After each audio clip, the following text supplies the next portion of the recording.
मेरा 21 साल का देवर रोज मुझसे शादी की जीत करता। मैं सारा दिन अपने आप बचती और कमरे में छुपकर रहती थी। देवर घर से जाता तब जल्दी जल्दी सारा काम करती रहती। लेकिन एक दिन छुपकर देवर साथ वाले कमरे में बैठ गया। मुझको खबर ना थी। बाहर निकली तो मेरे होश उड़ गए। उस रात देवर ने मेरे देवर को शादी का बहुत शौक था। मेरी शादी हुई तो कहने लगा, भाभी मेरी भी शादी करवा दो। जब मैंने पूछा कि लड़की कैसी चाहिए तो मुझे सर से पांव तक देखने लगा और मुस्कुराते हुए मेरे कमरे से बाहर निकल गया। मैं देवर की नजरों को देखकर परेशान सी हो गई थी। मेरा पति भी कमरे में मौजूद था और मैं यही सोच रही थी। लेकिन फिर अपने दिमाग को झटका, शायद मैंने गलत सोच लिया। लेकिन उसके बाद तो मेरे देवर ने ये बात जैसे पकड़ ली थी। बार बार मुझसे ये कहता कि मेरी शादी करवा दो। जब भी मैं पूछती तो तुम्हें कोई पसंद है तो बताओ, मुस्कुराकर मुझे सर से पांव तक बड़े गौर से देखा और फिर अजीब सा इशारा करके बाहर चला जाता। इसे तो ये भी ध्यान न था कि मेरा पति भी उसे देख रहा है। मैं तो उसकी इस हरकत पर अब इससे कतरा नहीं और घबराने लगी थी। एक बार मेरी सास और देवर बैठे चाय पी रहे थे। मैं भी अपने चाय का कप लेकर अपनी सास के पास बैठ गई। मेरा पति भी वहीं पर बैठकर चाय पी रहा था, साथ में मोबाइल पर भी चैट में मसरूफ था। मेरी सास बताने लगी कि मेरे पति की मंगनी मौसी की बेटी से हुई थी, लेकिन फिर मौसी की बेटी को मलेरिया हो गया कि उसको मलेरिया ऐसा बिगड़ा कि वो बेचारी जान से हाथ धो बैठी। उसके बाद मेरी सास कहने लगी कि अगर वह जिंदा होती तो आज अमीर की बीवी तुम नहीं बल्कि वो होती। अभी मेरी सास बात कर रही थी कि जब मेरे देवर ने एकदम से कहा और भाभी मेरी बीवी होती, ये कहना था कि मेरी सास ने उसकी कमर पर थपकी लगाई और कहने लगी, तुझे शर्म नहीं आती ऐसी बात करते हुए? भाभी है तुम्हारी? वो कहने लगा, हाँ अब तो भाभी है। जाहिर है अगर भाई की शादी मौसी की बेटी से हो जाती तो फिर उन्हें तो मेरे लिए ही पसंद करती ना। आप मुझे ना जाने क्यों देवर की ये बात बहुत ही बुरी लगी थी। मेरी सास ने तो इस बात को हंसकर टाल दिया, लेकिन मैं वहां से उठकर किचन में चली गई। मेरा पति भी चुपचाप बैठा चाय पी रहा था।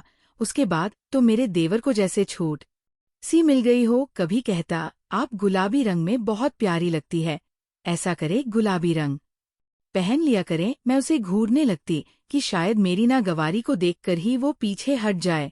लेकिन बहुत हट किस्म का शख्स था मेरा पति, बहुत ज्यादा साधा मिजाज किस्म का शख्स था। उसने कभी मुझसे ऐसी फरमाइश नहीं की थी कि तुम ये पहनकर अच्छी लगती हो।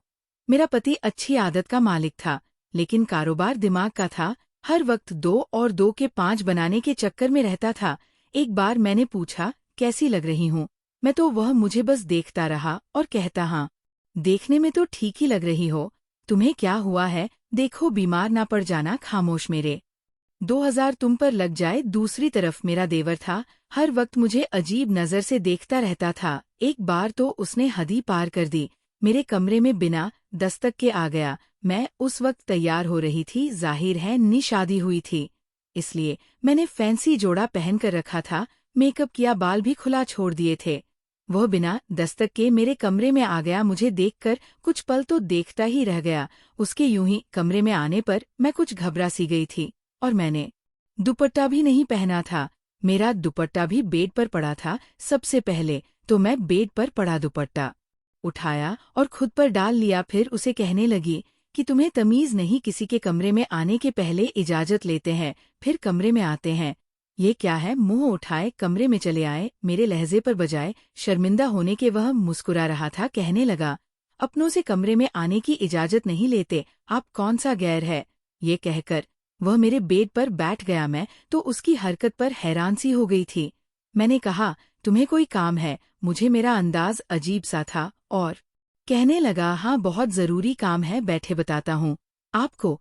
लेकिन मुझे ये बात ठीक सी नहीं लगी कि अकेले कमरे में देवर के साथ बेड पर बैठो। मैंने कहा, मेरे पास वक्त नहीं है तुम्हारी फजूल के लिए, तुम बस इधर उधर की बातें करोगे, मुझे पता है तुम्हें कोई काम नहीं है। ये कहकर जैसे ही मैं कमरे से बाहर निकली, मैं अपने पति से बुरी तरह से टकरा गई थी। वो शायद कमरे में आ रहे थे। मेरे टकराने पर कहने लगे, क्या हो गया, क्यों भाग चली जा रही हो इतनी तेजी से? जैसे ही वो अंदर आए तो देवर को कमरे में बैठा देखकर कुछ पल हम दोनों को देखने लगे अपने पति को यूं अजीब भरी नजरों से देखते हुए मेरा तो दिल जोर जोर से धड़कने लगा था कि कहीं वह कुछ गलत ही ना समझ ले। फिर उन्होंने बड़े सख्त लहजे में देवर से कहा, तुम यहाँ क्या कर रहे हो? वो कहने लगा, भाभी से बातें। वह भी पिछले 1 घंटे से हम दोनों बातें ही तो कर रहे थे। आओ ना भाई, आप भी बैठो, बातें करते हैं।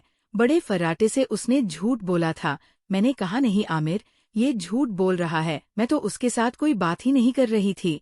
ये अभी आया था। मेरी बात सुनकर मेरा पति कहने लगा, जाओ जाकर खाना बनाओ, बातें करने के लिए तुम्हारे पास बड़ी फुर्सत होती है, थोड़ा काम की तरफ ध्यान दो। पहली बार मेरे पति ने मुझे इस लहजे में बात की थी। मुझे अपने देवर पर जी भर कर गुस्सा आने लगा। मैंने खाना बनाया और दस्तक खान पर लगाया। मेरे पति का मूड बहुत खराब था। रात को जब मैं सोने के लिए कमरे में आई तो कहने लगा कि मुझे ऐसी औरत बिल्कुल पसंद नहीं जो देवर से बेतल होती है। मैंने अपने पति से कहा कि वो झूठ बोल रहा है। वो कहने लगा कि मैं पिछले 15 मिनट से घर पर आया हूँ, लेकिन तुम 15 मिनट से कमरे में ही थी, और वह भी कमरे में ही था, बैठा हुआ। मुझे बेवकूफ मत समझो, मैंने तो अब यह किया, देवर से कतरा शुरू कर दिया। मैंने उससे बातचीत बिल्कुल छोड़ दी थी। जहाँ वो होता मैं वहाँ से निकलकर कहीं और चली जाती थी। 4 दिन तो मेरे बदले से रवैया को चुपचाप देखता रहा, लेकिन 5वें दिन कहने लगा कि आपके साथ क्या मसला है? जहाँ मैं बैठता हूँ आप उठकर चली जाती हैं।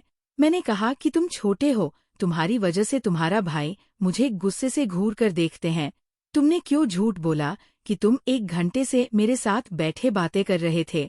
वो कहने लगा, मैंने तो यूं ही मजाक से कहा था, भाई को तो आदत है। फिर मुझे कहने लगा, मैं आपको यही तो बताने आया था कि मेरा भाई बहुत ही शक्ति वाला है, उसको शक करने की आदत है। बड़े गलत बंदे से आपकी शादी हुई है। मुझे तो आपके बारे में सोच सोच कर भी अफसोस होता है। देवर की बात से मैं तो कुछ अजीब सी हो गई थी।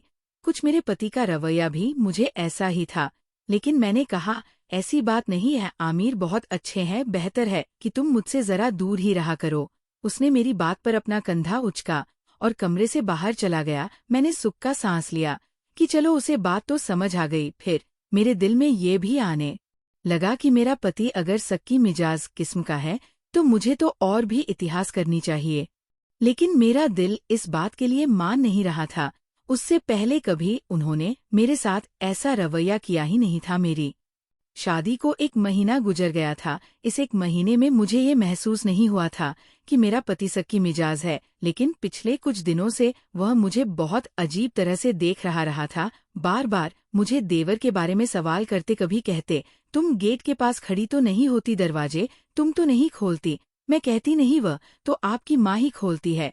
वो कहने लगा, हाँ ठीक है, देखो तो बाहर के दरवाजे के पास नहीं जाना, बड़े आवारा लड़के हैं हमारे मोहल्ले में। अपने पति की ये बात सुनकर मुझे मुंह भी यही लगने लगा था कि शायद मेरा पति सक्की है। मैं हर उस काम से बचती थी जिसे मेरा पति मुझ पर शक ना करे और मुझसे खफा ना हो।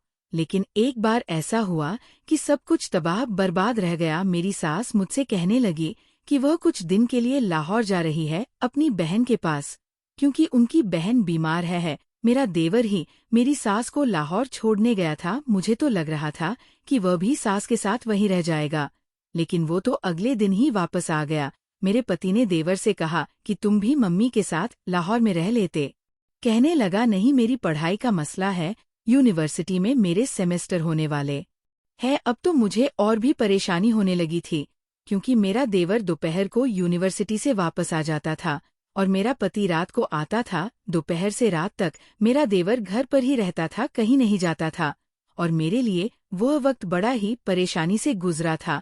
मैं अपने कमरे में ही दरवाज़ा लॉक करके बैठी रहती, यही ही इंतजार करती कि कब वो बाहर जाए तो मैं कुछ किचन का काम निपटा। हाँ, जब वो यूनिवर्सिटी में होता तो मैं फटाफट से खाना बनाकर आटा गूंद के सारे काम करके अपने कमरे में जाकर बैठ जाती। लेकिन रात की रोटी तो मुझे अपने पति के आने से पहले ही बनानी होती थी, और मैं चाहती थी कि उस वक्त देवर कहीं चला जाए, लेकिन उसे नहीं कह सकती थी। जैसे ही वो घर से बाहर जाता और मुझे दरवाजे के बंद होने की आवाज़ मुझे आती तो मैं अपने कमरे से बाहर निकलती, फटाफट से रोटियां बनाती और उसके आने से पहले पहले कमरे में बंद हो जाती। जब मेरा पति आता था तभी मैं कमरे से बाहर निकलती थी खाने के दौरान। मेरा देवर मुझे देख खता रहता जैसे कुछ कहना चाहता हो। मेरी कोशिश थी कि जल्द से जल्द ये दिन गुजरे और मेरी सांस वापस आ जाए, क्योंकि यूं कमरे में हर वक्त बंद रहना मुझे घुटन भी होती थी। दूसरा, मेरा देवर वैसे भी कुछ बेशर्म किस्म का था, जो एकदम मेरे कमरे में आ जा सकता था। वह मेरा दरवाजा भी तो खटखटा सकता था कि बाहर निकलो, तुम क्या हर वक्त कमरे में रहती हो।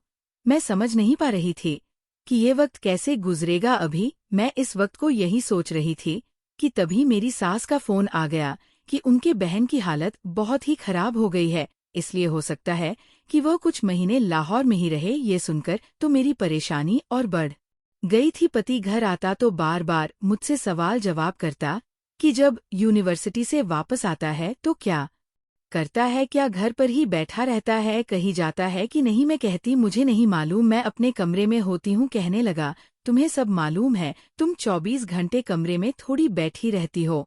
मैंने कहा, आमिर आप मुझसे किस किस्म की बातें कर रहे हैं, आप क्या कहना चाहते हैं, एक बार मुझे सब बता दे। मैं अपने पति की शक भरी बातों से तंग आ चुकी थी। कहने लगा, बता दूंगा। फिर मेरे करीब आकर कहने लगा, देखो मुझे शक करने की आदत नहीं है, लेकिन मुझे कोई ऐसी वैसी बात मालूम हुई तो मैं बहुत सख्त किस्म का इंसान हूँ, बहुत बुरे तरीके से पेश आऊंगा। अपने पति की धमकी सुनकर मेरी तो जान निकल गई थी।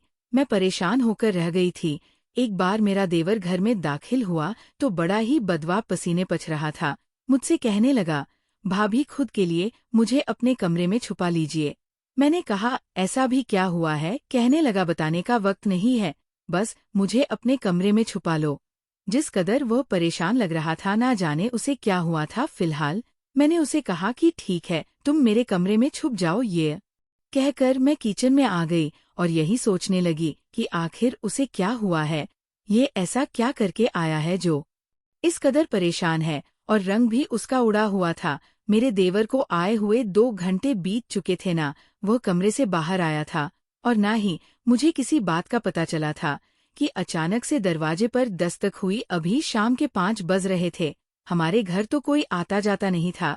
उस वक्त कौन आ गया। मेरे पति तो रात को 10 बजे ही आते थे। मैंने पूछा, कौन है, तो मेरे पति कहने लगा, दरवाजा खोलो। उसका लहजा बहुत ही सख्त था। मैंने दरवाजा खोल दिया। बजाय मुझसे बात करने के वह तो गुस्से से घर के अंदर दाखिल हुए और फिर पूरे घर की तलाशी लेने लगे। मैंने कहा, आमिर क्या देख रहे हो। कहने लगी, अभी बताता हूँ। तो उनके लहजे को सुनकर मेरा दिल धकसा रह गया था। मुझे समझ नहीं आ रहा था कि वह किस लहजे में बात कर रहे हैं। उन्हें जब सारे कमरों की तलाशी ली और फिर कमरे का दरवाजा खोला, कुछ देर बाद कमरे से बाहर मेरा देवर का गिरवान पकड़ लिया और उसे जमीन पर पटक दिया और कहने लगे, देखो वही हुआ जिसका मुझे शक था। ये तुम्हारे कमरे में क्या कर रहा था जब उसका अपना कमरा मौजूद है। मैंने कहा, अब ये मुझे क्या पता, ये तो 2 घंटे पहले आया, बड़ा परेशान था। कहने लगा, मुझे अपने कमरे में छुपा लो। इसलिए मैंने उसे कमरे में छुपा लिया। मैं तो कब से किचन में काम कर रही थी। मेरी बात अभी मुंह में ही थी कि मेरे पति ने मेरे मुंह पर थप्पड़ दे मारा। कहने लगे, झूठ बोल रही हो तुम उसे अपने कमरे में हर वक्त बिठा कर रखती हो, ना जाने क्या क्या करती हो। मैं तुम्हें अपने घर में नहीं रख सकता, चलो निकलो मेरे घर से बाहर। मैं तो आमिर की बात सुनकर ही परेशान हो गई थी। मैंने कहा कि ऐसा कुछ नहीं है, मैं सच कह रही हूँ। मैंने अपने देवर से कहा कि तुम बता दो कि तुम क्यों आए थे। वह मुस्कुराने लगा, कहने लगा, मैं क्यों बताऊँ भाभी, जो कुछ सच है वो सब भाई देख ही चुके हैं। अब इसे छुपाने का क्या फायदा। इस बार भी उसने मुझे दगा ही दी थी और झूठ बोला। फिर तो मेरे पति ने मुझे धक्के देकर घर से निकाल दिया। मैं रोती पीती अपने घर पहुंच गई। अगले दिन ही मेरे पति ने मुझे फोन पर कहा कि बहुत जल्दी मुझे तलाक के कागज भेज देंगे और मैं बहुत मिन्नतें की, वह कुछ भी सुनने को तैयार ना थे। मैं खामोश होकर बैठ गई। मेरी भाभियों और भाई मुझे ही दाने देने लगे, लेकिन 1 महीना गुजर गया था।